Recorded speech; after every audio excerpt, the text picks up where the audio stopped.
Assalamualaikum warahmatullahi wabarakatuh. Izinkan saya memperkenalkan diri. Nama saya Khalid Hidayatullah. Saya salah satu dosen di Universitas Muhammadiyah Indonesia Lampung, Fakultas Syariah dengan prodi Hukum Ekonomi Syariah, yang sebelumnya namanya adalah Sekolah Tinggi Ilmu Syariah Muhammadiyah Indonesia. Setelah merger di tahun 2020, berubah namanya menjadi Fakultas Syariah Universitas Muhammadiyah Indonesia Lampung.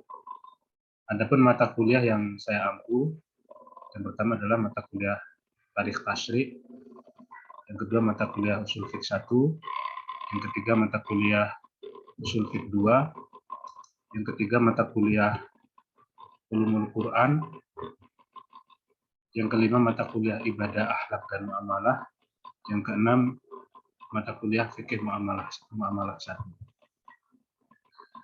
Dalam kesempatan ini saya akan menjelaskan tentang mata kuliah Ushul Fiqh 1. Mata kuliah Ushul Fiqh 1 diajarkan di semester 3 dengan beban SKS 2.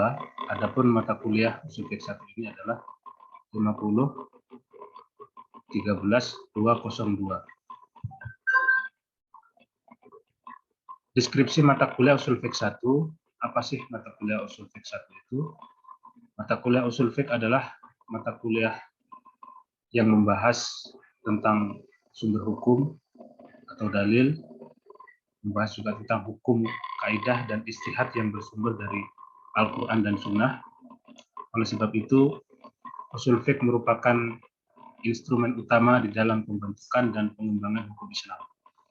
Mata kuliah Ushul Fiqh penting diberikan kepada mahasiswa Fakultas Syariah sebagai bekal untuk berkecimpung di masyarakat, karena dengan mempelajari Ushul Fiqh di samping secara teoritis mampu mengetahui bagaimana terbentuknya hukum Islam, juga dapat digunakan sebagai metode ijtihad dalam upaya menjawab masalah-masalah baru yang belum ada hukumnya dalam Al-Quran dan Sunnah. Adapun mengenai capaian pembelajaran mata kuliah, yang pertama, mahasiswa diharapkan mampu menjelaskan kedudukan fikih, usul fiqh, syariah dan hukum Islam, sejarah teori usul fiqh, al-hukam dalam usul fiqh, macam-macam al-hukam, mahkum alaih dan ahliyah. Yang kedua, mahasiswa memahami masyadirul ahkam atau sumber-sumber hukum Islam, memahami maqasid syariah, dan memahami metodologi usul fiqh kontemporer. Yang ketiga, mahasiswa memahami metode-metode penggalian dan penemuan hukum Islam. Yang keempat, mahasiswa mampu menemukan lafaz yang zohir, nas, mufassar, muhkam, khafi, muskil, mujmal, dan mutasyabih. Yang kelima, mahasiswa mampu menghubungkan metode maqasid syariah, khususnya yang terkait dengan hukum Islam dan hukum-hukum ekonomi syariah di Indonesia. Yang keenam, mahasiswa mampu mengadaptasikan muatan hukum tekstual dalam problem hukum ekonomi syariah melalui pendekatan maqasid syariah. Yang ketujuh, mahasiswa mampu menunjukkan sikap toleransi, mengintegrasikan pemahaman teks sumber hukum dengan metode konteks maqasid syariah dalam bingkai keindonesiaan. Terkait dengan materi pembelajaran, yang pertama, pengertian dan cara kerja usul fiqh, sejarah usul fiqh, dan objek kajian usul fiqh. Yang kedua, kedudukan fikih, usul fiqh, qawaidul fiqhiyah, syariah, dan hukum Islam perspektif ulama klasik dan kontemporer. Yang ketiga, definisi al-hukam dalam usul fiqh, macam-macamnya, mahkum alaih, ahliyah, awarid ahliyah. Yang keempat, membahas mengenai sumber hukum yang disepakati dan dipertentangkan, pengertian dalil Al-Quran, karakteristik Al-Quran, muhkam mutasyabih dalam Al-Quran, dalalah qat'iyah dan nadhaniyah. Yang kelima, membahas pengertian dalil sunnah, kedudukannya dalam hukum Islam, perbedaan antara as-sunnah dengan al-hadis, dan khobar dalalah qat'iyah dan nadhaniyah. Yang keenam, membahas mengenai ijma', dasar hukum ijma', rukun-rukun ijma', contoh dan macam-macamnya objek ijma, dan bagaimana penerapan ijma di Indonesia. Yang ketujuh, membahas tentang kias, rukun-rukun kias, macam-macam kias, definisi ilat, syarat ilat, dan macam-macamnya. Yang kedelapan, membahas tentang istihsan, dasar hukum istihsan, macam-macam istihsan, kedudukan istihsan, dan penerapannya. Yang kesembilan, membahas tentang definisi maslahah, dasar hukum maslahah, macam-macam maslahah, kedudukan maslahah, dan penerapannya. Yang ke-11, membahas tentang definisi syadud dzari'ah, dasar hukum syadud dzari'ah, macam-macam syadud dzari'ah, kedudukan syadud dzari'ah, dan penerapannya. Definisi uruf, dasar hukum uruf, macam-macam uruf, kedudukan uruf, dan penerapannya. Yang ke-12, membahas tentang maqasid syariah, maqasidul khamsah, pembagian maqasid, ijtihad, taklid, dan ittiba. Mengenai sistem pembelajaran dan metode pembelajaran, adapun mengenai sistem pembelajaran menggunakan perpaduan antara luring dengan daring. Untuk daring menggunakan aplikasi e-learning seperti Zoom, Google Meet, Google Classroom, video pembelajaran, dan WhatsApp Group.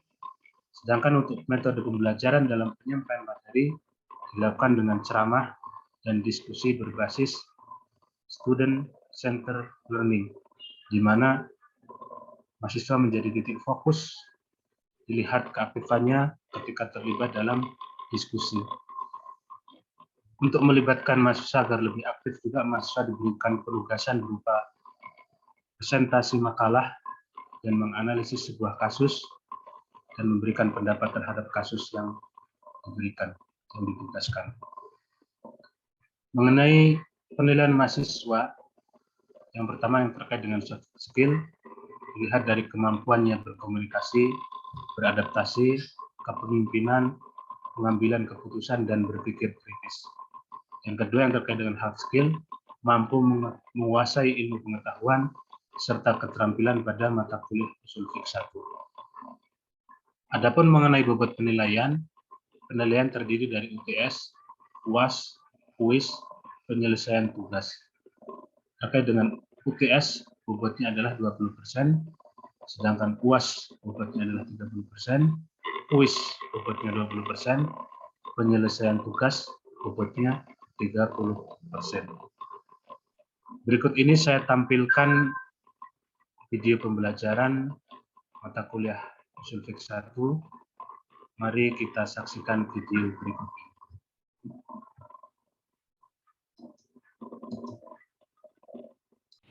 Assalamualaikum warahmatullahi wabarakatuh. Waalaikumsalam warahmatullahi wabarakatuh. Selamat pagi semuanya. Alhamdulillah. Sehat semua? Alhamdulillah. Alhamdulillah, hari ini kita dipertemukan lagi untuk melanjutkan materi usul fiqh. Kemarin kita sudah membahas tentang sumber hukum atau dalil hukum yang disepakati. Masih ingat ada berapa dalil hukum disepakati? Ada empat. Empat apa aja Mbak, masih ingat? Al-Quran, Sunnah. Jadi saya ingatkan lagi bahwasanya sumber hukum yang disepakati kemarin ada empat, yaitu Al-Quran, ada hadis, atau Sunnah, ada ijma, ada qiyas. Dan hari ini kita mencoba akan membahas mengenai qiyas sebagai metode penetapan hukum. Sebelum kita masuk ke pembahasan qiyas, saya ingin bertanya, mungkin ada di semua sudah ada yang paham apa itu qiyas? Apa itu definisi dari qiyas? Mengukur sesuatu yang lain, mengukur sesuatu yang lain dan kemudian menyamakan. Mengumpulkan apa? Mengukur sesuatu yang lain dan kemudian menyamakan. Jadi menyamakan sesuatu yang lain dengan yang lain. Nah, itu ya. Nah, itu qiyas seperti itu artinya. Nah, kita coba membahas qiyas dari segi secara bahasa. Apa itu qiyas? secara bahasa itu bisa dilihat ya. Kias itu adalah membandingkan, mengukur, menyamakan, dan menganalogikan. Jadi sebenarnya kias ini sudah menjadi bahasa dari bahasa kita ya. Kita itu sering menyamakan sesuatu dengan satu, artinya mengkiaskan satu dengan sesuatu. Ya. Si A dengan si B itu kayaknya 11-12. Artinya apa? Mirip. Atau kalau lihat kita bisa gambar di sini itu apa? Rembulan tenggelam di wajahmu. Benar nggak kalau rembulan tenggelam di wajahmu? Enggak. Artinya ini bahasa apa? Bahasa menganalogikan. Kita sering wajahmu bagaikan rembulan. Kan nggak mungkin kita menyamakan rembulan dengan wajah kita secara fisik ya. Kalau secara fisik kan bulan nggak ada bagus-bagusnya. Pasti ada sesuatu yang disamakan dari sisi persamaan apanya. Mungkin dari sisi sifat kita dianggap mungkin orang yang teduh disamakan dengan rembulan, atau orangnya yang baik disamakan dengan rembulan. Artinya secara bahasa itu membandingkan, menyamakan. Si A dengan si B itu mirip, maka letak kemiripannya di mana? Itu ada yang menyatukan mungkin dari sisi dia suka apa? Rajin, ya, sholatnya rajin. Ada yang menyatukan itu, maka itu disebut dengan kias. Ini secara bahasa. Kalau secara istilah, kias itu adalah apa? Secara istilah, menyamakan suatu hukum dari peristiwa yang tidak ada nas hukumnya kepada peristiwa yang ada nas hukumnya sebab adanya persamaan ilah. Ini menurut Abdul Wahab Khalaf. Jadi menyamakan, coba dilihat lagi ya. Menyamakan ya, suatu hukum dari peristiwa yang tidak ada nas hukumnya kepada peristiwa yang ada nas hukumnya sebab adanya persamaan ilah. Masih agak puyeng. Oke, saya jelaskan. Jadi dari definisi ini ada suatu kasus hukum yang sudah dijelaskan lebih dulu di nas, baik itu Al-Quran maupun hadis. Ya. Terus ada kasus baru yang belum ditemukan kasus hukumnya, status hukumnya itu belum ada. Maka bagaimana status hukum kasus tersebut? Maka dicari dari nas yang sama karena ada persamaan ilah. Nah ini definisi secara istilah. Mungkin saya nanti jelaskan lebih jelasnya dengan contoh. Nah ini gambar apa ini? Miras. Nah, gambar miras. Ada angker, ya. Ini contoh miras waduriat itu dengan keturunannya, ya. Sampai cucu-cucunya ini ada di sini. Ya. Ini contoh miras, ya, yang suatu peristiwa hukum atau kasus hukum yang sedang akan kita cari jawabannya. Yang ini kasus baru yang tidak ada di dalam Al-Quran. Benar nggak? Miras itu. Apa hukumnya miras ini? Dari mana tahu ini haram? Surat Maidah menyebutkan apa? Apa? Ayat 90. Gimana? Surat Al-Maidah itu menjelaskan tentang apa? Tentang khamar ya. Sesungguhnya innamal khamru wal maisir wal anshabu wal azlamu rijsun min amali syaitan fastanibu. Maka jawabilah kan. Yang di sini disebutkan khamar. Dan di situ itu ada angker. Kok bisa khamar dengan angker? Sama-sama memakan ya. Artinya begini. Ini meskipun tidak disebutkan di dalam Al-Quran ya, yang terkait dengan minum-minuman keras, kan kalau kita cari ayatnya kan mesti tidak ada ya. Innamal angker wasutau ya, apa itu fast break ya, rizun min amali syaitan itu nggak ada. Tapi bukan berarti ini lepas status hukumnya. Maka dicari ada nggak sih? Ini kan status, ini kan kasus baru ya yang belum ada, yang belum ada jawabannya, masih kita akan cari jawabannya. Maka dicarilah dalam Al-Quran ada nggak sih yang kira-kira mirip. Nah, mencari persamaan itulah yang disebut dengan kias. Oh ternyata di dalam Al-Quran ada, yaitu apa? Innamal khamru surat Al-Maidah ayat 91 ya. Innamal khamru wal maisir wal anshabu. Sesungguhnya khamr ya. Maisir wal anshabu itu rizqun min amali syaitan. Fastanibu, di situ ada perintah fastanibu, maka jauhilah.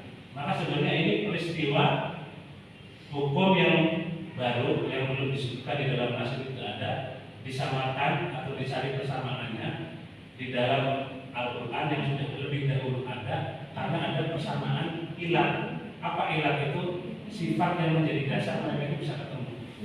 Apa ilatnya itu tadi? Memabukkan. Jadi karena angker itu memabukkan, Homer juga memabukkan, maka itu ilatnya sama. Maka status hukumnya pun menjadi haram. Nah, kira-kira kias itu seperti itu. Artinya mesti ada dua peristiwa dibandingkan. Satu peristiwa yang tidak terdapat di dalam nas, baik itu Al-Quran maupun hadis, peristiwa baru, disamakan dengan peristiwa yang lebih dahulu disebutkan di dalam nas, baik Al-Quran maupun hadis, dan ditemukan dengan adanya ilat.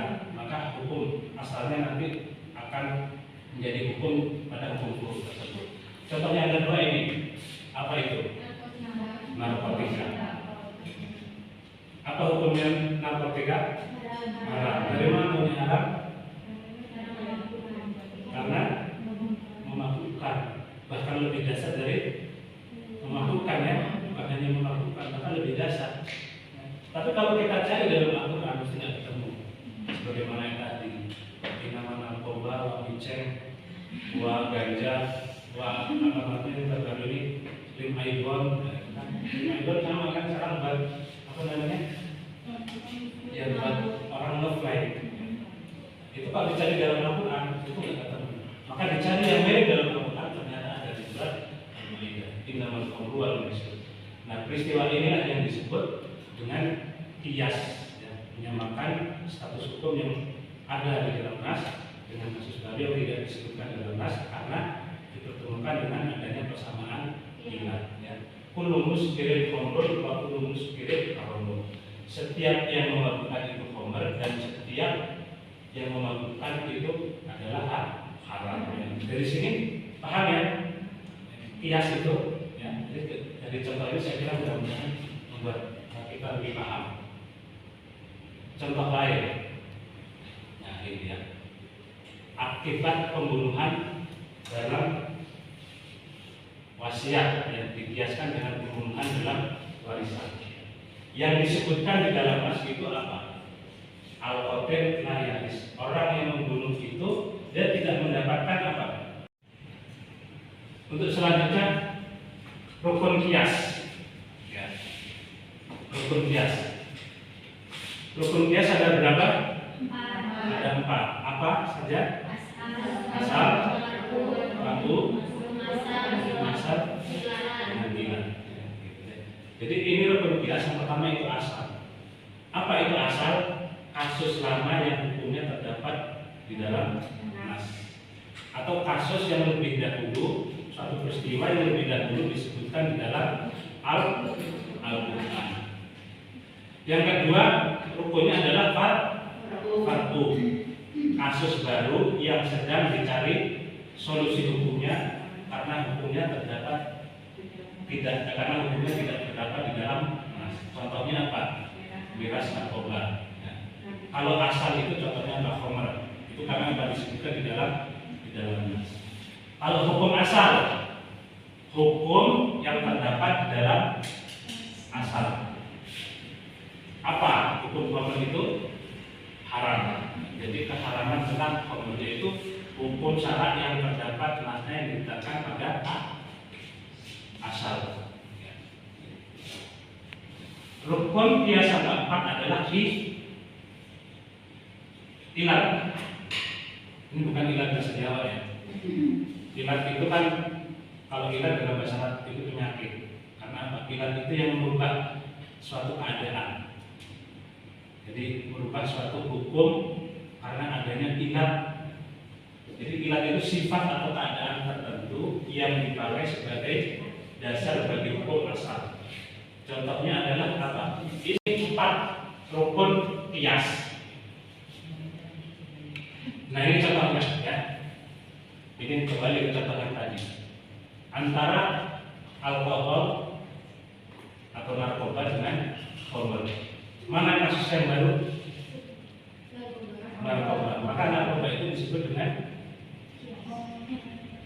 disebut dengan fardu ya. Fardu itu kan cabang. Kalau asal itu kan fondasi pokok yang pertama. Ya. Maka narkoba ini disebut dengan fardu. Maka mana asalnya? Asalnya adalah khamr. Tahu dari mana khamr? Karena disebutkan di dalam nas innamal khamru wal maisir tadi itu ya. Nah, narkoba ini akan kita cari hukumnya.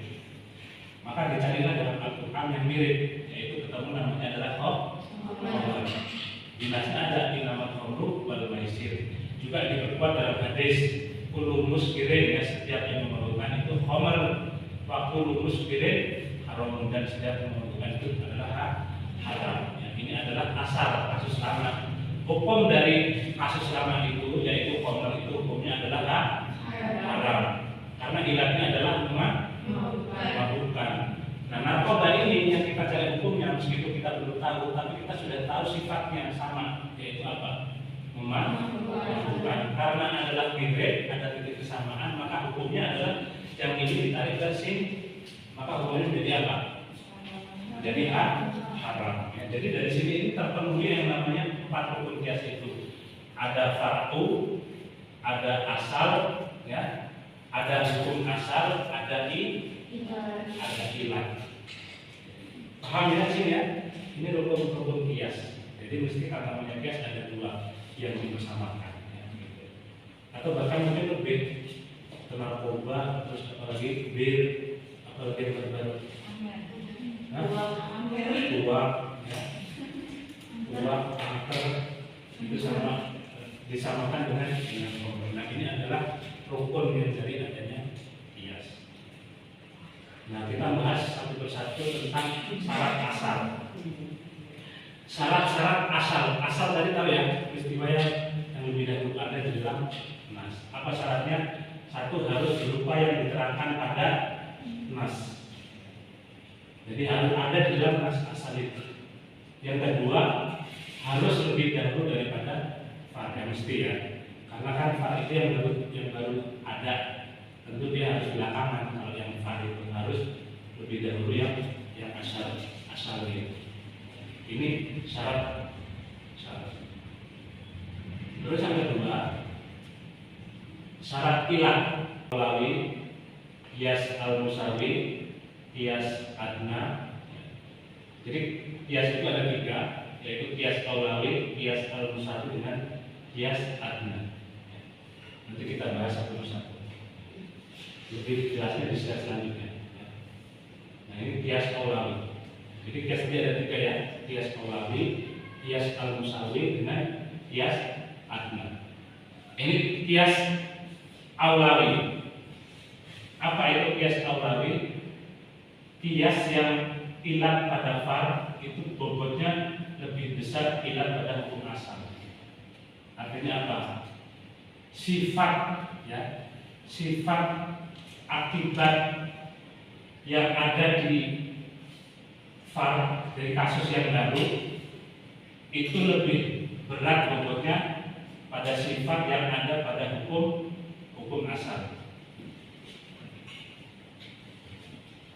Ini saya contohkan di sini ya. Memukul dengan mengucapkan kata pada nas. Apa nasnya? Wala takul lahuma wala tanhar huma.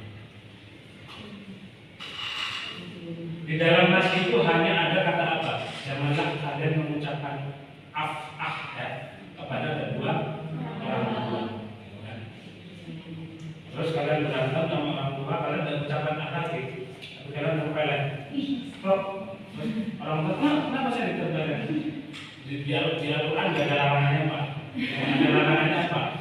Saja. Berarti tidak ada dosa. Artinya begini, ini namanya adalah qiyas aulawi. Qiyas aulawi apa? Ilat yang ada pada hukum yang baru. Ya, memukul itu kan tidak disebutkan di dalam nas. Tapi kekuatan memukul itu, sifat memukul itu bobotnya lebih menyakitkan mana daripada A? Ya lebih menyakitkan memukul kan? Memukul kalau A itu menyakiti perasaan, tapi kalau memukul menyakiti perasaan juga apa? Fisik, KDRT di situ. Tapi ini bobot ini itu lebih berat ya daripada yang ada disebutkan di dalam nas. Maka ini disebut dengan qiyas aulawi. Artinya apa? Dari sini mengatakan saja tidak boleh kan itu kan ya. Apalagi apa? Memukulnya. Jadi memukul dengan itu bobotnya kan lebih besar daripada memukul ya. Maka di situ saya pakai ini saja biar ya. Kasus yang baru itu memukul itu tidak disebutkan di dalam nas, tapi memukul itu lebih besar bobot perbuatannya, bobot konsekuensinya, sifat ilatnya itu lebih besar daripada mengucapkan Nah, maka mengkiaskan yang seperti ini disebut dengan apa? Kias aulawi, yang mengatakan saja tidak boleh, apalagi sampai menempel, menonjok, apalagi kalau misalnya menonjok, hendang, pukul, nah itu nggak boleh. Nah, ini namanya qiyas aulawi. Yang kedua adalah qiyas al-musawi. Al-musawi itu berarti apa?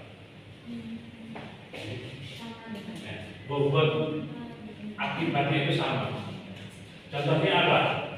Kalau di dalam Al-Quran larangan memakan harta anak yatim ya, anak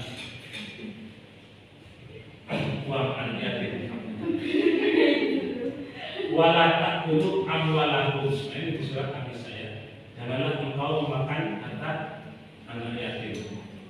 Terus tentang di Al-Quran tidak disebutkan lain selain kata memakan, maka apa? Kita menggunakan harta anak yatim untuk apa?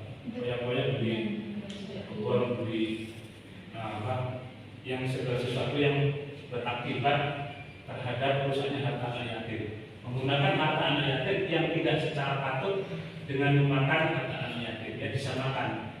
Jadi menggunakan harta anak yatim ya dengan tidak patut disamakan dengan memakan. Nah ini kan sama-sama apa? Bobotnya itu sama. Memakan kan menghilangkan hak, menggunakan harta anak yatim meskipun tidak disebutkan di dalam Al-Quran kan sama-sama juga menghilangkan hak. Jadi bobotnya itu sama. Maka qiyas yang seperti ini disamakan dengan qiyas al-musawi, gitu ya. Termasuk apa namanya? Membakar harta anak yatim. Ya. Kita nggak senang di Al-Quran larangan makan, kita bakar saja lah. Di Al-Quran nggak ada larangan. Ada larangannya cuma apa? Makan. Nah ini qiyas yang seperti ini disebut dengan qiyas al-musawi. Yang ketiga qiyas adna. Qiyas adna itu apa? Ilat pada pada hukum yang baru itu bobotnya lebih rendah atau sifat hukumnya itu lebih rendah daripada ilat pada hukum asal. Contohnya apa? Air perasan buah-buahan yang lain selain khamar dengan khamar. Khamar itu kan akibat apa? Fermentasi dari anggur katanya, dari buah anggur. Terus buah jeruk itu kalau difermentasi, ada pertanyaan lain? Ada pertanyaan? Enggak? Sudah paham? Kalau sudah paham, saya nanya sekarang. Ya. Nah, kalian pahami ini, ya. Cerita ini nanti kalian tentukan mana asalnya, mana fardunya, mana hukum asalnya, mana ilahnya. Ini contohnya. Itu yang karena ini segera beberapa harta warisan itu. Mana? Hukum barunya mana? Karena ini segera beberapa harta warisan. Karena ini segera memperoleh wasiat atau warisan. Wasiat. Apa malah? Fardunya yang mana? Fardunya kan kasus baru ya. Jadi ada yang mana? Pembunuhan dalam masalah wasiat. Ya. Yang satu di nas itu disebutkan terputus mendapatkan warisan di masalah waris. Terus ada kasus wasiat. Yang wasiat ini tidak disebutkan di dalam nas. Maka hukumnya bagaimana? Hukumnya orang yang membunuh di masalah warisan, dia terputus hak warisnya. Maka kesimpulannya pun sama. Hukumnya sama. Ilahnya apa? Yang menjadi terhalang itu karena ilahnya apa? Karena